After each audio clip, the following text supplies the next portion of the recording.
So our social housing is housing vulnerable people. So that could be victims of domestic abuse, that could be war veterans that have got potentially, mental post-traumatic issues.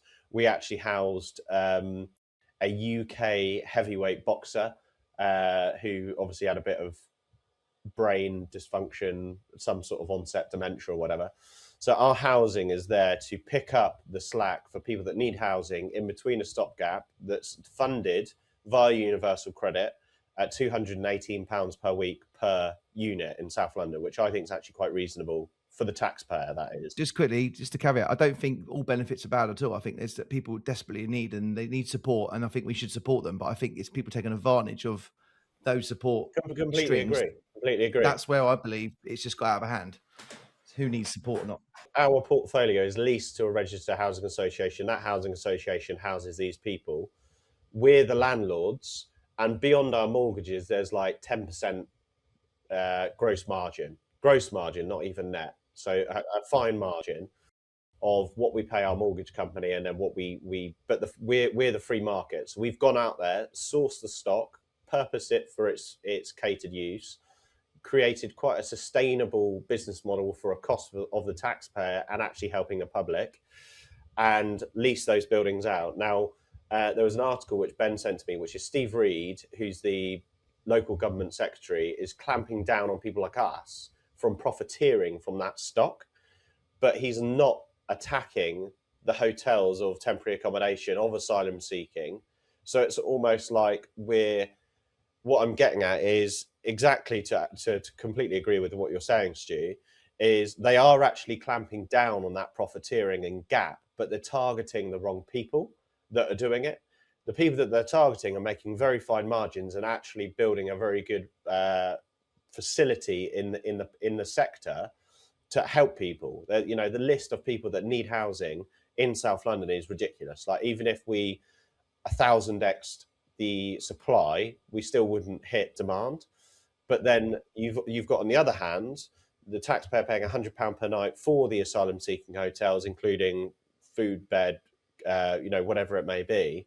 That is hugely costly, but they're not attacking that because it's immoral. Because they're involved. The people the people you're saying who are changing the rules are the ones that are on the other side getting paid from someone else to make sure that they're diverting it on you and the SME builder and the people who are trying to do the right job. Making a 10% gross margin is nothing. I mean, it's the people shaking the box. They're the ones shaking the box. Everyone's fighting here, but it's the people who are shaking the box and are making the rules are the ones that are the problem. It's well worth, and I say this to everyone watching this podcast, go and watch Tommy Robinson's speech to Congress and the presentation he gives. It is fucking eye-opening what's really happening at the bottom of this. And the Islamification at the institutional layers in government around the Western world. And you can see what the game plan suddenly becomes very clear as to what's happening. And when you look at legal immigration, why did it, because legal immigration is the biggest issue.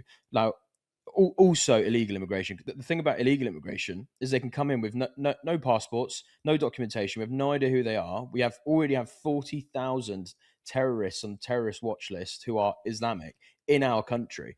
They are already here on the 40,000. And again, our army services is 70,000, and we're bringing in thousands of thousands a year of undocumented individuals. We don't know who they are. That's one type of sort of national security risk issue.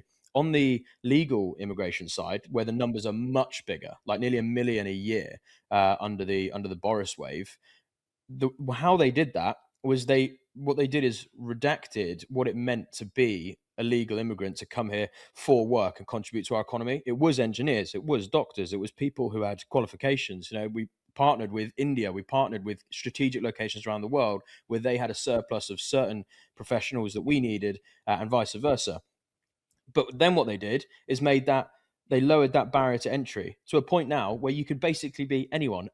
We need trolley drivers. We need bin servicemen. Like, this is now what's defined as skilled labor from legal immigration. And what that did is just reduce the barrier for them to still legally, by changing the law and making the law worse without us really knowing about it, they are still legally bringing in people who have no skills. Look at the Turkish barbers. Look at the the kebabby shops, the vape shops. Some of them have hundreds and hundreds of staff who are all from like Pakistan, the Middle East. They're from the Far East. They're from Africa.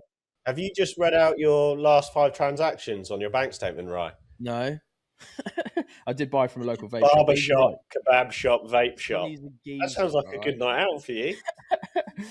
I think my Turkish barber done a pretty good job yesterday. I was in London yesterday with the solicitors.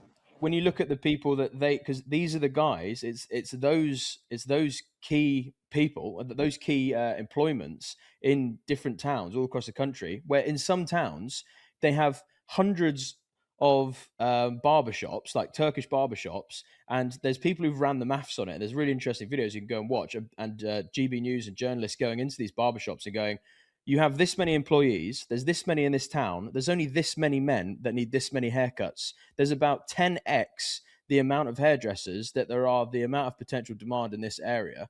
What's going on? And that's because they're importing their families, they're importing everyone else that they can as a part of the Islamification of these different communities. They're literally working in lockstep with the lower barrier to entry of legal immigration to exploit the means in Turkish barbers and all of these kind of low employment things, which has nothing to do with what the big multinationals do to employ low labor staff, because they have a mandated track record, they have auditing, they have these things and controls that we can see in the public domain. It's this stuff you can't see, where they're bringing in swaths of people and concentrating communities, and essentially just fraudulently abusing the legal immigration system. Like it's crazy. It's like it's just gone so far the other way, and it's all now coming out to earth. And if honestly, you got to go see the Tommy Robinson speech to Congress, warning the US that you're only at the start of this. You can stop it now. We're already 20 years into this experiment, and obviously it's a massive failure. It's wild, mate. At least Andy Burnham's going to come in and sort this out for us. Well, he is. Should we get on to Andy Burnham? He could give it a go and then just quit. Yeah, Yeah. tap Another out. option. Shouldn't be able to quit.